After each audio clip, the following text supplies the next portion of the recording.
মুসমুসে খাস্তা বিকালের নাস্তা। কার কার ভালো লাগে বন্ধুরা খেতে? আমার তো খুবই ভালো লাগে। নমস্কার বন্ধুরা, welcome back to my channel stay with Shiuli. মাত্র কয়েকটি উপকরণ দিয়ে আজকে আমি তৈরি করে দেখাবো বিকালের একটি খাস্তা নাস্তা, যা মুখরোচক এবং বাচ্চাদের খুবই পুষ্টিকর একটি খাবার। খুব তাড়াতাড়ি এই খাবারটি তৈরি করে নেওয়া যায়। তো বন্ধুরা, চলুন তাহলে দেরি না করে এই নাস্তাটি কিভাবে তৈরি করছি এক নজরে দেখে নিই। আর হ্যাঁ, যারা আমার চ্যানেলটি প্রথম ভিজিট করছেন, রিকোয়েস্ট করব ভিডিওটিতে একটি লাইক দিয়ে নেবেন। আর সম্পূর্ণ ভিডিওটি ভালো লেগে থাকলে অবশ্যই চ্যানেলটি সাবস্ক্রাইব করার অনুরোধ রইল। তো এই তো আমি এখন রেসিপিটা শুরু করছি। সম্পূর্ণ রেসিপিটা দেখার কিন্তু রিকোয়েস্ট রইল বন্ধুরা, একটু কিন্তু স্কিপ করবেন না। তো প্রথমেই আমি রেসিপিটি তৈরি করার জন্য এখানে 1.5 কাপ চিড়া নিয়ে নিচ্ছি।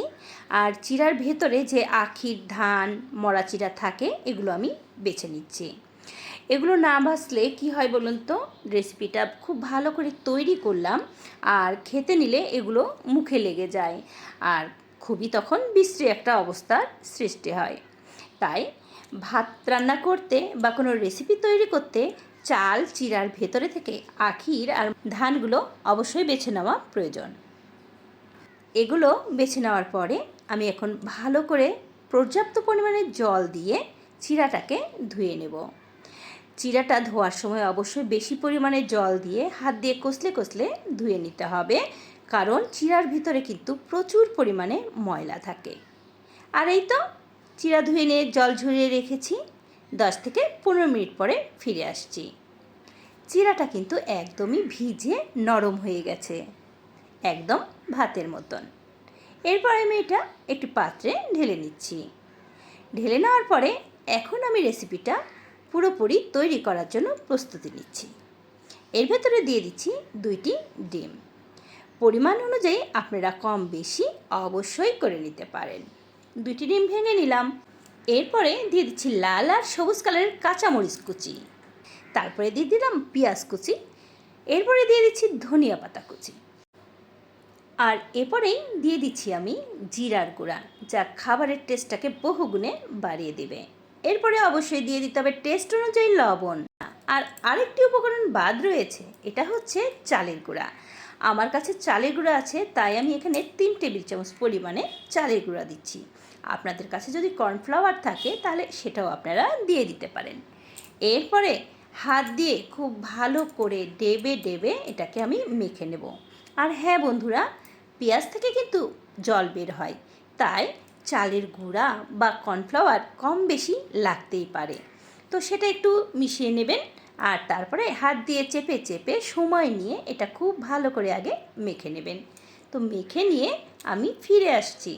হ্যাঁ বন্ধুরা, ভিডিওটা দেখছেন তো? আমার ভিডিওটা এতক্ষণ অবধি যারা দেখছেন, প্লিজ লাইক যদি না দিয়ে থাকেন একটু লাইক দিয়ে নেওয়ার অনুরোধ রইল। এই তো ফিরে এলাম সম্পূর্ণটা মেখে নেওয়ার পরে। এরপরে হাতের তালুতে একটু রান্নার সাদা তেল লাগিয়ে নিলাম আর একটু একটু করে এই ডো থেকে উঠিয়ে নেব আর একটি করে কাটলেটের শেপ দিয়ে নেব। আমার এখানে লম্বা শেপটা ভালো লাগে, তাই আমি এভাবেই কাটলেটের শেপ দিয়ে নিচ্ছি। আর আপনাদের যেমন পছন্দ গোল চ্যাপ্টা লম্বা ইচ্ছা মতো দিয়ে নেবেন। আমি একটি হাত ব্যবহার করেছি, আপনারা চাইলে 2 হাতের মধ্যে ফেলে লম্বা লম্বা গোল গোল শেপ দিয়ে নিতে পারেন। এই তো সবগুলো কাটলেট শেপে আমার বানানো হয়ে গেছে। চলুন চলে যাই পরবর্তী স্টেপে। আগে থেকেই ফ্রাই প্যানে তেল দিয়ে রেখেছিলাম, গ্যাসের হিটটা মিডিয়ামে রেখেছি। এরপরে আমি বানানো কাটলেটগুলো সবগুলো দিয়ে দিচ্ছি একে একে।